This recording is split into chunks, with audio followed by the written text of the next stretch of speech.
Y la primera pregunta que les voy a hacer es, ¿cuántas veces, sí, te ofrecieron una oportunidad? Uy, yo me estoy moviendo y capaz que esta parte ya va grabada, perdón. Este, ¿Cuántas veces te ofrecieron, no sé, un trabajo, formar parte de un grupo, quizás hasta una vivienda, sí, alquiler?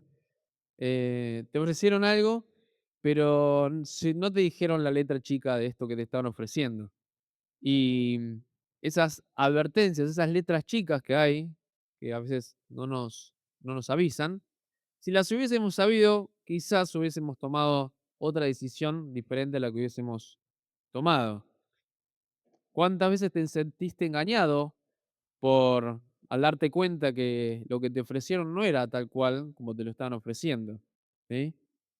¿Cuántas veces vos o yo hemos ofrecido algo no siendo totalmente sinceros en lo que estábamos ofreciendo?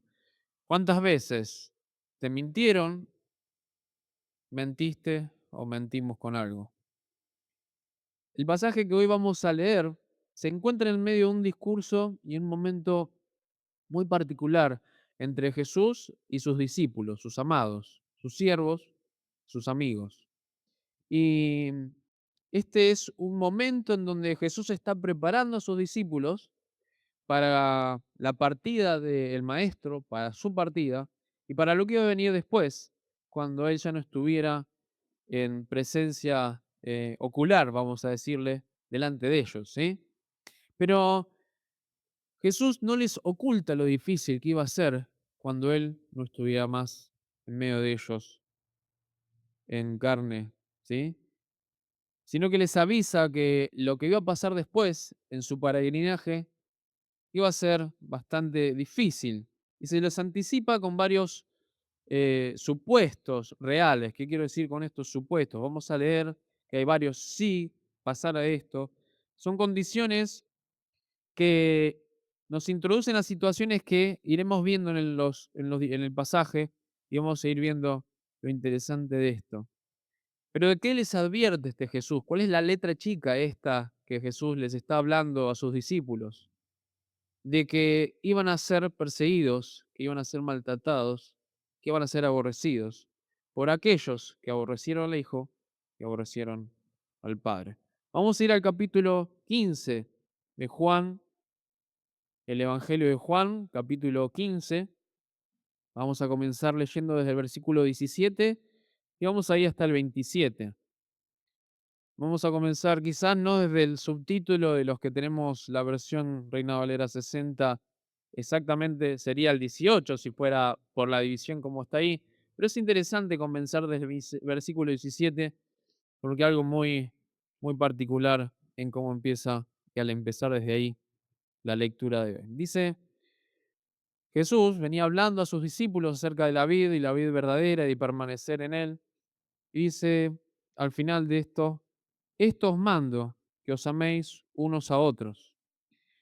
Y comienza con esta letra chica Jesús a decirle a sus discípulos, si el mundo los aborrece, sabe que a mí me han aborrecido antes que a vosotros.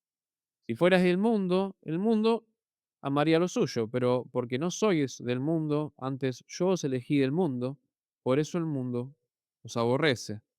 Acordaos de la palabra que yo os he dicho, el siervo no es mayor que su señor. Si a mí me han perseguido, también a vosotros os perseguirán. Si han guardado mi palabra, también guardarán la vuestra. Mas todo esto os harán por causa de mi nombre, porque no conocen al que me ha enviado. Si yo no hubiera venido ni les hubiera hablado, no tendrían pecado. Pero ahora no tienen excusa, perdón. Pero ahora no tienen excusa por su pecado. El que me aborrece a mí, también a mi Padre aborrece. Si yo no hubiese hecho entre ellos obras que ningún otro ha hecho, no tendrían pecado. Pero ahora han visto y han aborrecido a mí y a mi Padre. Pero esto es para que se cumpla la palabra que está escrita en su ley.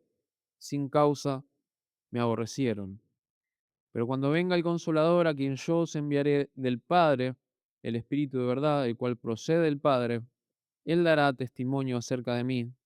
Y vosotros daréis testimonio también, porque habéis estado conmigo desde el principio. Oramos, Señor, te damos gracias porque podemos venir esta mañana, Señor, a estar juntos, a alabar, a adorar tu nombre, Señor, a abrir tu palabra, Padre, y meditar en ella. Señor, te pedimos que tú estés obrando por medio de tu Espíritu, Señor, para que podamos confrontarnos, Señor, con tu palabra, ver en qué tenemos que seguir robándote a ti, Señor, para que tu Espíritu obre en nosotros, para crecer en santidad, Señor, que tú nos santifiques por medio de tu Espíritu y podemos seguir creciendo como cuerpo de Cristo, de nuestro Salvador. Señor. Acompáñanos en esta mañana, Señor, gracias porque lo haces, eres fiel, Señor, y sabemos que es así.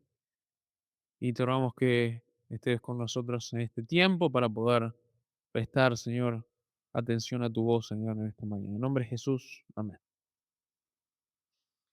Muy bien, tenemos que antes de este pasaje que recién acabamos de leer, tenemos, como antes les decía, que los capítulos 13 al 17 conforman un gran relato, ¿sí?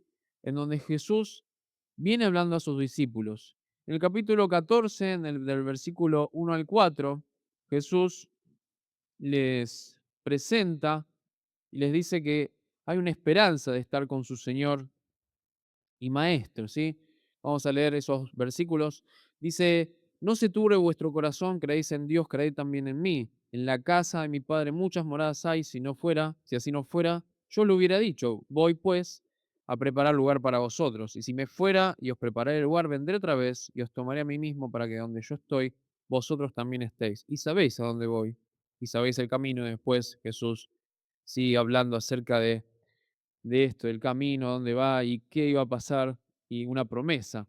Así que Jesús le da una esperanza primero a sus discípulos, ¿sí? Les dice, quédense tranquilos que no se turbe vuestro corazón, dice en el versículo 1, a donde voy, yo les voy a preparar un lugar para ustedes y ustedes van a estar conmigo.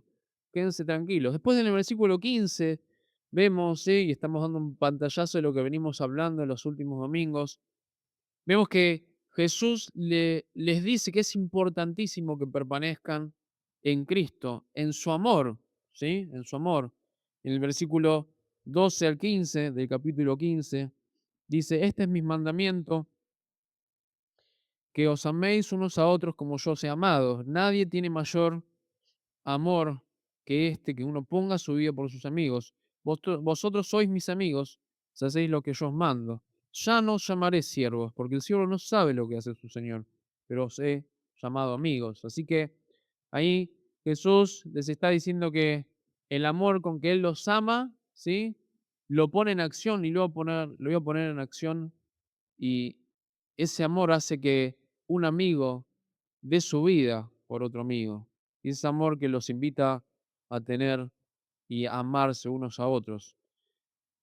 Y también Jesús les muestra que ya no los va a llamar siervos, sino que los va a llamar amigos. ¿Por qué? Porque Él está dispuesto a morir por sus amigos. Y llegamos al versículo 17, ¿sí? Entonces hasta acá tenemos un mensaje de aliento, un mensaje de esperanza, y podríamos decir que es perfecto a los ojos terrenales este mensaje, pero Jesús quiere que porque los ama, les quiere preparar para todo lo que iba a pasar. Entonces Él les dice, si a Él los rechazaron, ¿por qué sería diferente con sus amigos? ¿Por qué a sus amigos no iban a rechazarlo el mundo? Si a Él lo rechazaron. Si ellos eran sus discípulos, se iban a identificar con este maestro, y esa identificación implicaba lealtad a su maestro, a su señor, a su amigo. Y por lo tanto, el mismo trato que recibió Cristo, iban a recibir ellos. El mundo, el sistema que está gobernado por el enemigo, está en oposición de Dios. Y sería quien, así como rechazó al maestro, iba a rechazar a sus discípulos. ¿Sí? El mundo al cual ya no pertenecían ellos, el sistema del cual no eran parte, porque pasarían a ser parte de un cuerpo, el cuerpo de su Señor. Y vamos a ir al versículo, sí, al 17. Vamos a comenzar, yo dividí en 4 partes este pasaje. A veces si uno lee otros comentarios puede ser dividido diferente, pero bueno, eh, pude verlo así y me gustó, me pareció interesante verlo de esta manera y ver siempre cómo esta palabra se repite, el aborrecer, ¿sí? Y vamos a empezar del versículo 18 y el 19. Vamos a del 17, perdón, 17, 18 y 19. El 17 lo vamos a usar como un nexo, ¿sí? De lo que vine hablando. Y vamos a ver cómo el mundo aborrece a los, entre comillas, siervos del Hijo, siervos del Señor, que ahora serían llamados, como ya le dije antes, amigos, ¿sí? El versículo 17 no es un detalle menor, y lo vengo remarcando muy, muy a propósito. Este nuevo mandamiento que lo habíamos leído, lo podemos leer en Juan 13:34, que es la primera vez que Jesús se lo presenta a sus amigos. El nuevo mandamiento, le dice él, dice Juan 13:34 y 35, un mandamiento nuevo os doy, que os améis unos a otros, como yo os he amado, que también os améis unos a otros. En esto conocerán todos que sois mis discípulos, si tuvierais amor los unos con los otros. Así que miren cuán importante es que esto los iba a identificar como sus discípulos, ¿sí? Este amor del uno por el otro los iba a identificar como discípulos. Ahora, ¿por qué recuerda otra vez Jesús en el versículo 17 esto de amarse, ¿sí? El mandamiento nuevo? Porque iban a ser aborrecidos por el mundo, pero no iban a estar desamparados, porque estaba la promesa del Espíritu Santo que en el capítulo 14 les había dicho Jesús a sus discípulos. Entonces, ¿qué podemos encontrar acá? ¿Qué encontramos acá?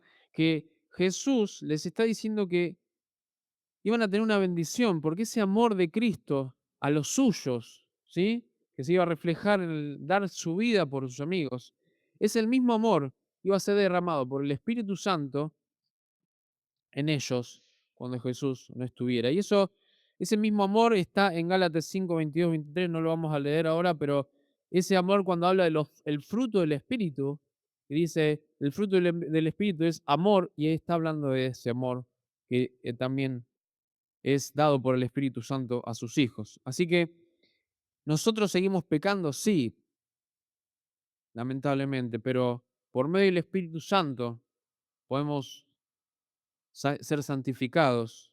Somos confrontados con nuestro pecado, hermanos, queridos, para arrepentirnos, y esto es una palabra que después vamos a ver también importantísima, arrepentirnos y buscar ayuda para crecer en santidad.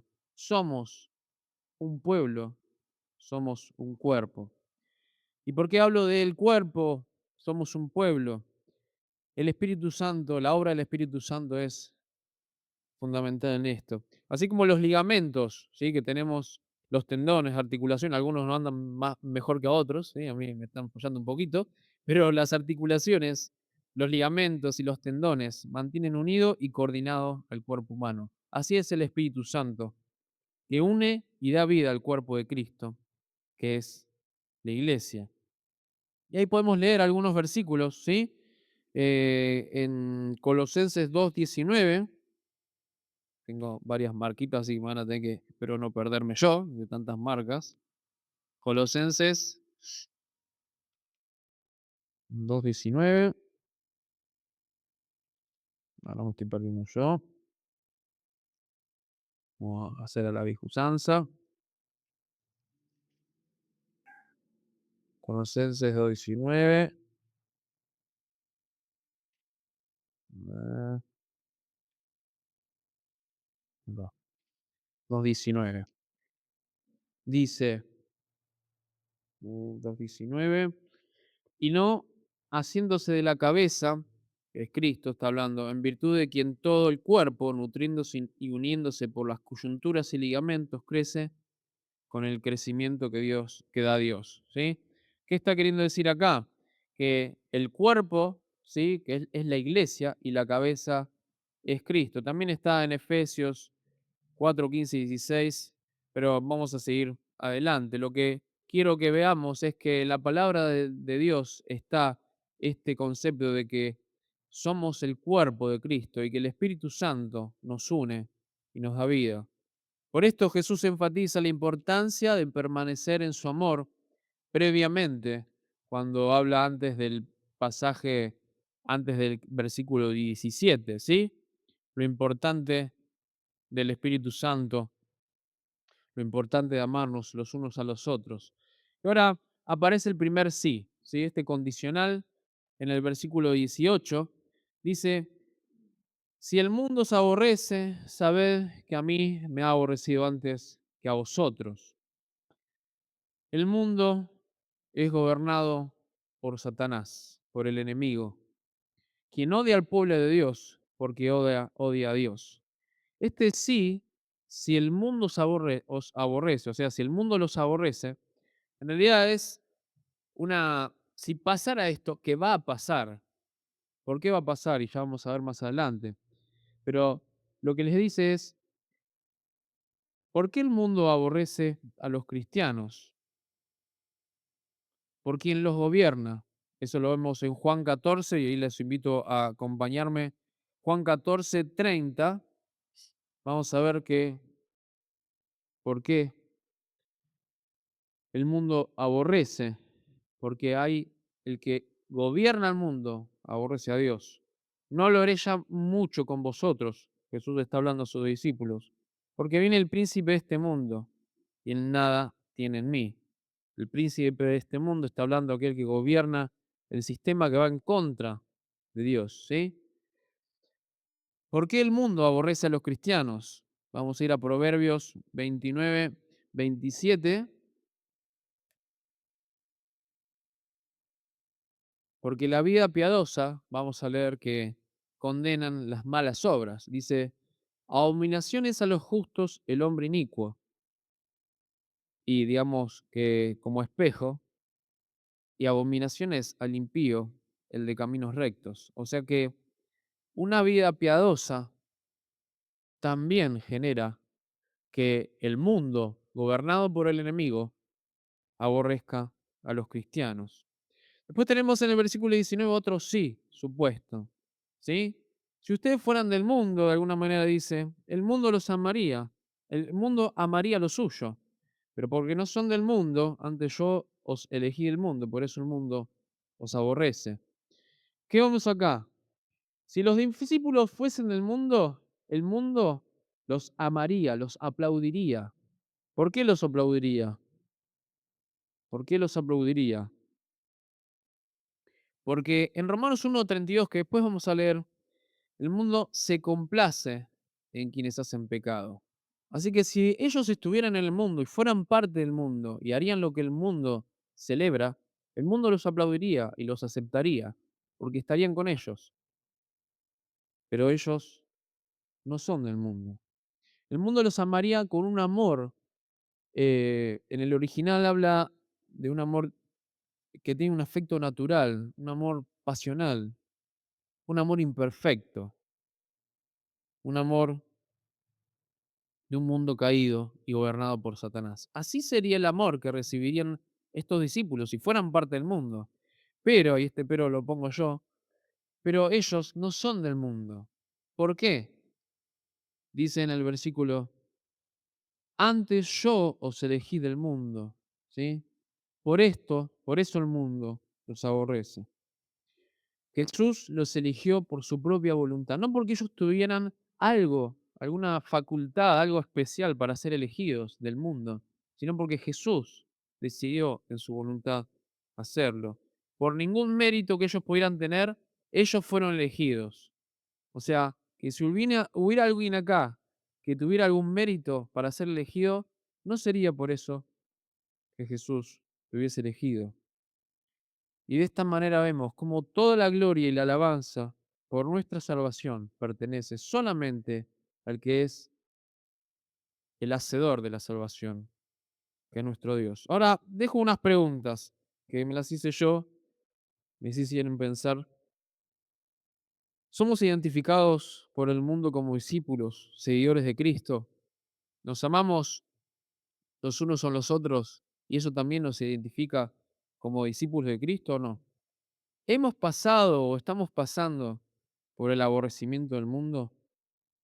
Por otro lado, Los invito a orar, hermanos, por aquellos que están siendo aborrecidos y no tienen la posibilidad de juntarse un domingo, un día del Señor, abrir la palabra del Señor libremente, cantar con instrumentos, con sonido que se escuche. No tienen esa capacidad, esa posibilidad. Y aún así, se aman los unos a los otros, se unen, abren la palabra del Señor y comparten acerca de la verdad del Evangelio. Vamos a seguir, versículo 20 al 22. El mundo aborrece el Hijo. En el versículo 20 comienza recordando lo que habíamos hablado antes, del capítulo 13 al 16, 13, versículo 16, donde cuando Jesús le dice que el siervo no es mayor que su Señor, lo está hablando en un contexto donde el servicio y el servicio en humildad y en amor eh, es lo que les está queriendo enseñar con esa figura de que el siervo no es mayor que su Señor. Pero ahora Jesús aplica esta enseñanza refiriéndose a lo que a los padecimientos que iban a tener. El padecimiento de su Señor, ellos también lo iban a tener. Vamos a ir a Mateo, Mateo 10, 24 y 25, ¿sí? Vamos a ir ahí unos evangelios antes y vamos a ver algo que nos sirve para pensar en esto. Mateo 10, 24, versículo 24 al 25.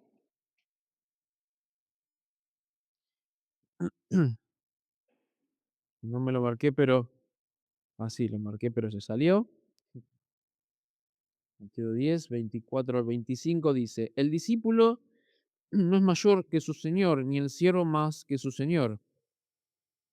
Bástale al discípulo ser como su maestro y el siervo como su señor. Y acá viene una parte interesante. Si al padre de familia, ¿sí? Lo llamaron Bersebú, ¿cuánto más a los de su casa? ¿Qué le está queriendo decir acá? Esto que venimos hablando. Si ellos eran parte de esta casa del padre, ¿sí? Si eran parte de esta familia, y si a este padre lo llamaron Belcebú, demonio, y lo aborrecieron, ¿cómo no los iban a aborrecer a ellos también si se identificaban con su Señor? Ellos iban a ser tratados igual que su Señor.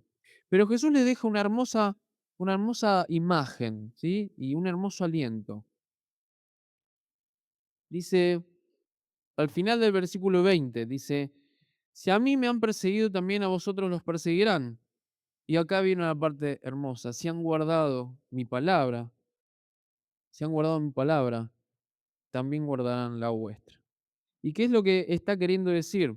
Que es verdad, van a tener sufrimiento ustedes, amigos, discípulos, pero ese sufrimiento va a estar acompañado por alegría y gozo por aquellas almas que escuchen la palabra que ustedes van a llevar, así como escucharon las mías, les está diciendo Jesús, y pasen de muerte, perdón, a vida eterna.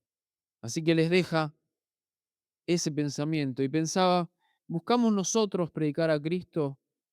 Pensamos más en cómo nos van a ver, cómo nos van a recibir, cómo nos van a maltratar, cómo vamos a ser burlados, antes que ser un instrumento en manos del alfarero y gozarnos y alegrarnos en una vida que pasa de muerte a vida.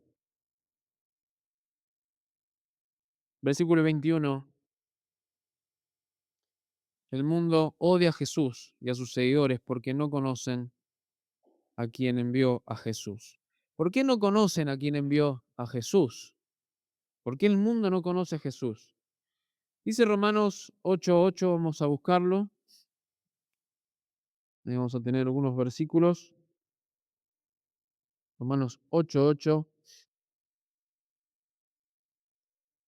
¿Por qué? Les vuelvo a hacer esta pregunta para que pensemos. ¿Por qué el mundo odia a Jesús y a sus seguidores? Porque no conocen a quien envió a Jesús. Y ahora, ¿por qué no conocen? ¿Sí? Dice el versículo 8:8 de Romanos. Y los que viven según la carne no pueden agradar a Dios, porque viven según la carne. Efesios 2:1 Vamos a buscar Efesios 2:1.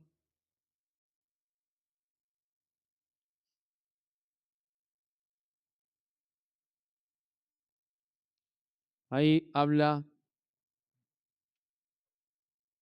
dice, Él os dio vida a vosotros cuando estabais muertos en vuestros delitos y pecados. Acá Pablo le está hablando a los efesios y le dice, ustedes están muertos en delitos y pecados, pero salvos por gracia, dice el título, ustedes han recibido vida, ¿sí?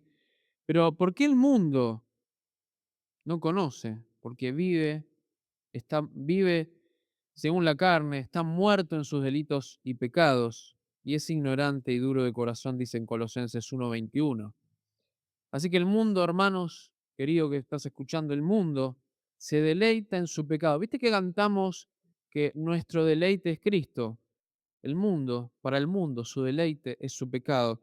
Y este pecado lo celebra, como les decía recién, anteriormente, que en Romanos podemos a ver.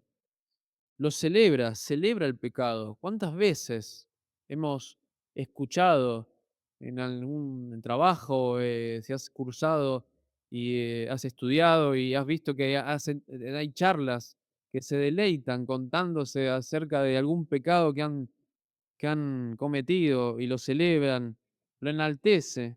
Pero ese pecado que enaltecen, en el que se deleitan, ese pecado que celebran, es el que condena, es el que condena. Versículo 22. Acá Jesús dice, habla acerca de que si Él no hubiese venido y no hubiese hablado, no tendrían pecado, pero ahora no tienen excusa por su pecado. Escuchar la palabra de Jesús y rechazarlo. Rechazar la verdad tiene una responsabilidad, ¿sí? Porque la revelación de su pecado, la revelación del pecado, y la rebeldía a Dios solo lo hizo a estas personas que escucharon, porque ahí está hablando de algunos, los que habían escuchado sus palabras, aquellos que rechazaron voluntariamente lo revelado, es un pecado imperdonable, porque fueron testigos oculares de los milagros y de las palabras directas que estaba enseñando el mismo Hijo de Dios, y aún así siguieron en su necedad. Pero ojo, porque este pecado de rechazar a Jesús no es solamente para los que fueron testigos oculares que estuvieron en ese momento, sino que las personas que hoy día rechazan la palabra del Señor, que hoy día rechazan que Jesús es Dios, el Hijo de Dios, el Salvador, tienen el mismo camino, el mismo final. Vamos a pasar al versículo 23 y 24. El mundo aborrece al Padre, esta parte vamos a ver. Rechazar a Cristo es rechazar a Dios. El que me aborrece a mí, también aborrece a mi Padre aborrece. Porque no conocen verdaderamente al Padre, por eso lo aborrecen.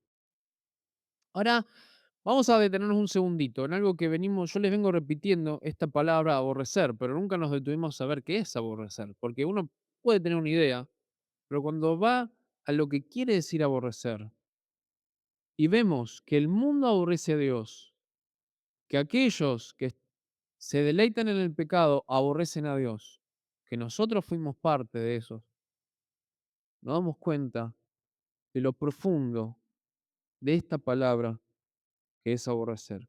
¿Qué es aborrecer? Es sentir aversión, rechazo profundo, odio o repugnancia hacia alguien, algo. Así que todo esto está haciendo como objetivo cuál, este sentir aversión, este rechazo profundo, odio o repugno, está haciendo hacia Dios. Entonces el mundo siente esto por el Padre. Todo esto, lo que es el aborrecer, lo están haciendo, lo están sintiendo por el Padre. Ahora, ¿qué pensás al escuchar esto? Al escuchar lo que significa aborrecer. ¿Te das cuenta que aquellos a quienes el Padre salvó éramos así? O sea, vos y yo aborrecíamos al Padre, ¿sí? Estamos en contra, estamos dentro del mundo, nos deleitamos en nuestro pecado, ¿sí? Pero a esos mismos nos salvó. Me salvó a mí, y a tantos otros que estamos hoy acá. Gloria a Dios. Gloria al Padre. Cuán amoroso y bondadoso, hermanos, misericordioso es nuestro Dios. Vamos ahí a Juan 5:23. Acompáñenme al Evangelio de Juan, lo estamos leyendo, pero el capítulo 5:23, algunos versículos más de ahí del mismo, después del capítulo 8. Juan 5:23. Me quedé en el 8 yo. Dice Juan 5:23. Dice, para que todos honren al Hijo como honran al Padre. El que no honra al Hijo, no honra al Padre que me envió. 8, capítulo 8, versículo 19, vamos a leer ahora. Ellos le dijeron, ¿dónde está tu Padre? Respondió Jesús. Y acá estamos viendo cómo los que rechazan al Hijo rechazan al Padre. Ni a mí me conocen, ni a mi Padre. Si a mí me conociesen, también a mi Padre conoceréis. Y 8:42 dice, Jesús entonces les dijo, si vuestro Padre fuese Dios, ciertamente me amaríais, porque yo de Dios he salido y he venido, pues no he venido de mí mismo, sino que Él me envió. Así que ellos fueron confrontados con la palabra y hechos acerca de su pecado, manifestándose a ellos la deidad de Cristo, y aún así aborrecieron a Dios. Así que no conocían al Padre, no conocían el Hijo, aborrecen al Padre, aborrecen al Hijo y aborrecen a los siervos. En el versículo 25 vamos a ver que Jesús les dice, pero esto es para que se cumpla la palabra que está escrita en su ley. Sin causa me aborrecieron. O sea, ahí Jesús está citando dos salmos de David. Y lo que está queriendo decir de alguna manera es, si a David, porque David dice, a los que me aborrecen sin causa, dice David. Pero si a David, que era un hombre pecador, lo aborrecieron, ¿cómo no iban a aborrecer al Hijo de Dios, que no tenía pecado, no tenía causa por qué ser aborrecido? ¿Por qué? Porque este Jesús, que es sin pecado, expuso el pecado y los confrontó con la realidad de quién era Jesús, y aún así, hoy incluso el mundo lo aborrece y aborrece al Padre. Pero para los que no siguieron la corriente de este mundo y por el poder de la cruz fuimos librados del pecado, hermanos, encontramos oposición por seguir a nuestro Salvador, el Señor.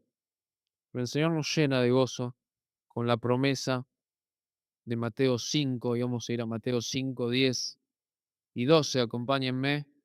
Sé que estamos viendo algunos pasajes, pero créanme que es bueno leerlos y ver este tipo de cosas en la palabra. Mateo 5, versículo 10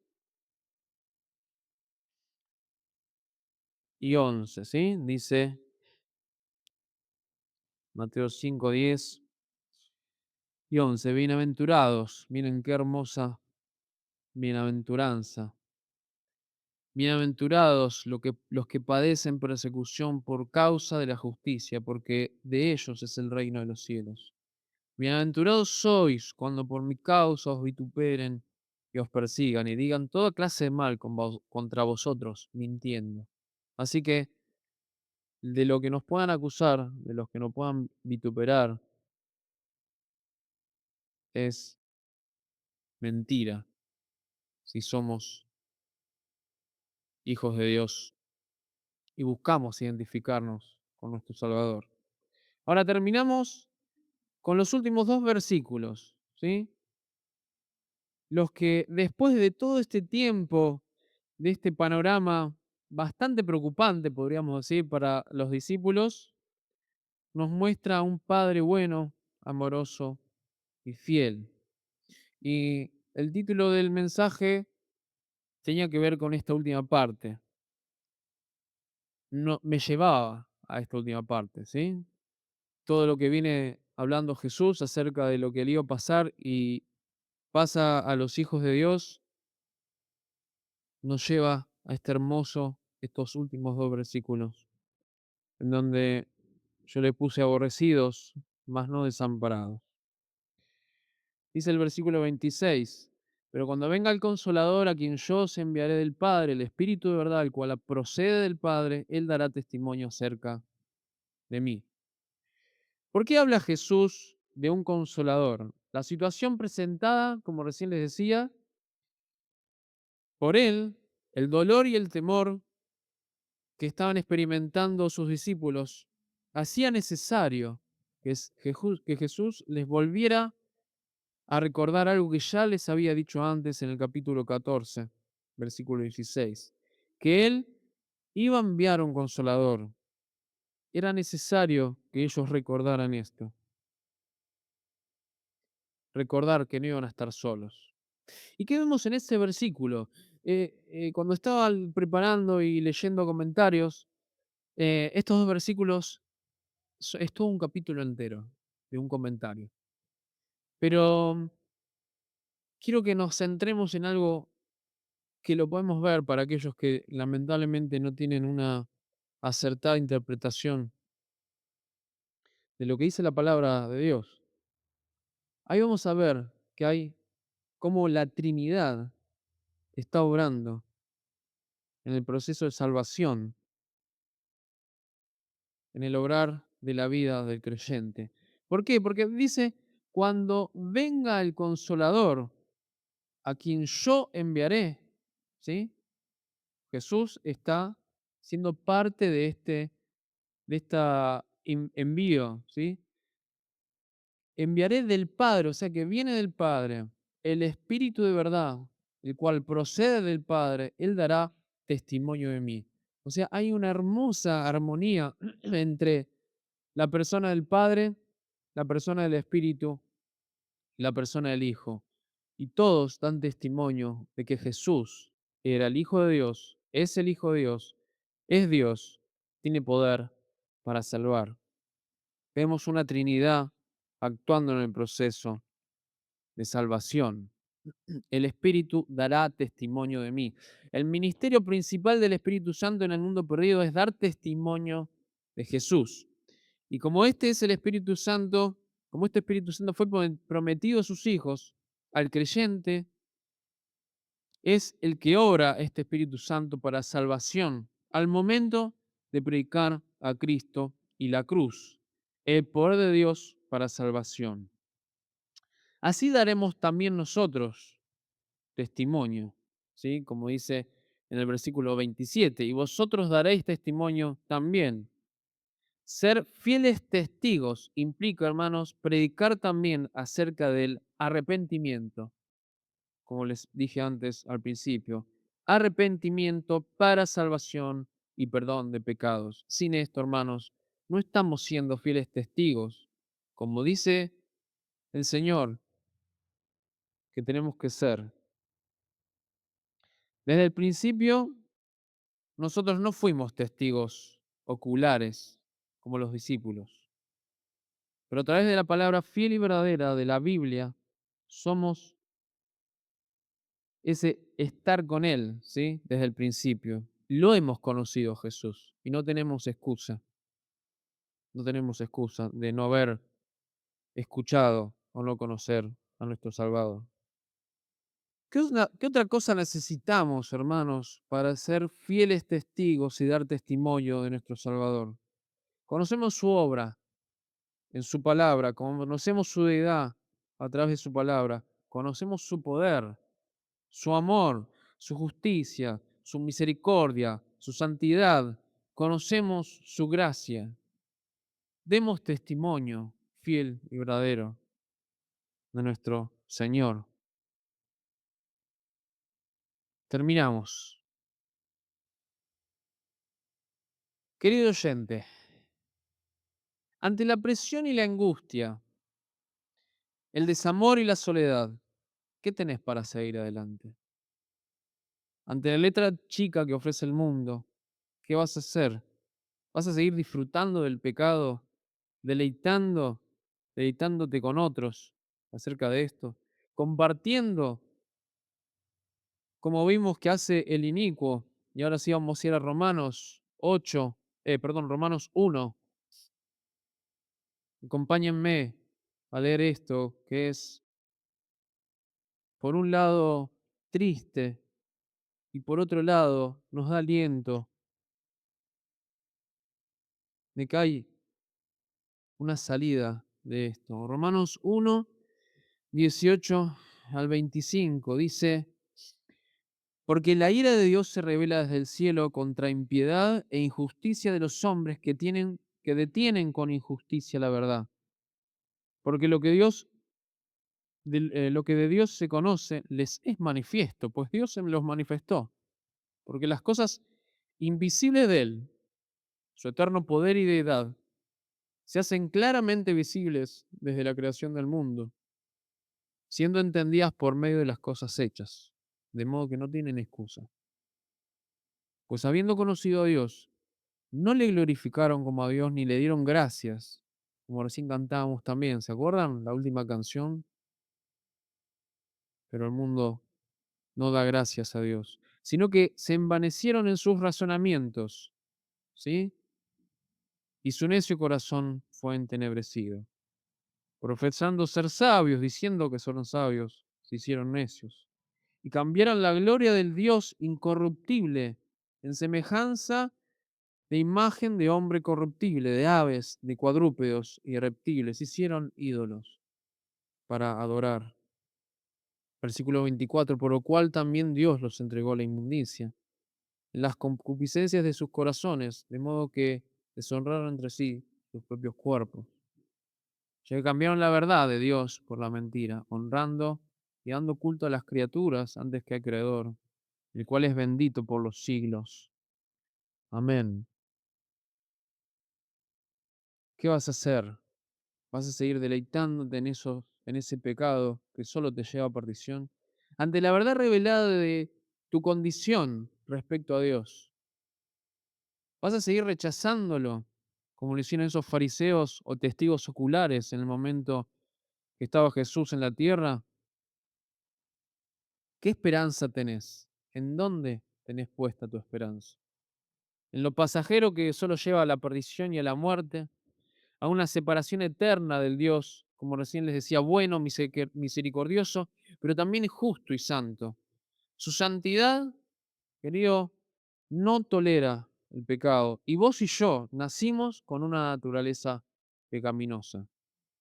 Nuestra condición no nos permitía acercarnos al Dios verdadero, pero por eso envió a su Hijo, sin pecado, para que pueda hacer el sacrificio perfecto que necesitábamos y que necesitamos, para que Él pagara el precio por nuestro pecado, morir en nuestro lugar, como muchas veces cantamos, ser culpado por nuestra rebelión a Dios, pudiéndonos ahora acercarnos al Padre y volver a relacionarnos con el Dios verdadero.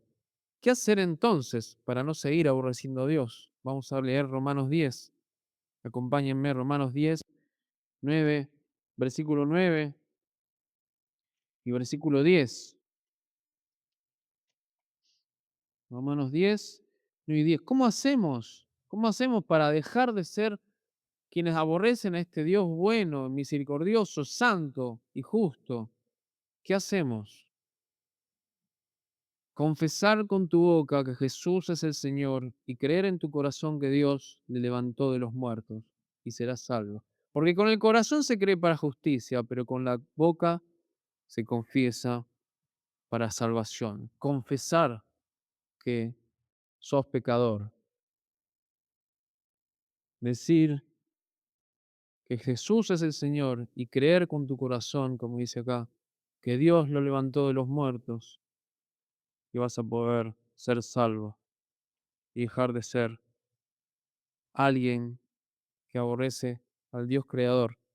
que se manifiesta a todo el mundo, para que todos vean que Él existe y que es verdadero. Jesús, hermanos, nos dejó dicho hasta la letra chica. Jesús no nos dijo la parte linda de ser cristiano, ¿sí? Vas a tener una vida eterna, vas a pasarla bien. No, Jesús les dijo y nos dijo toda la verdad. Pero no nos dejó solos, nos dejó el Espíritu de verdad.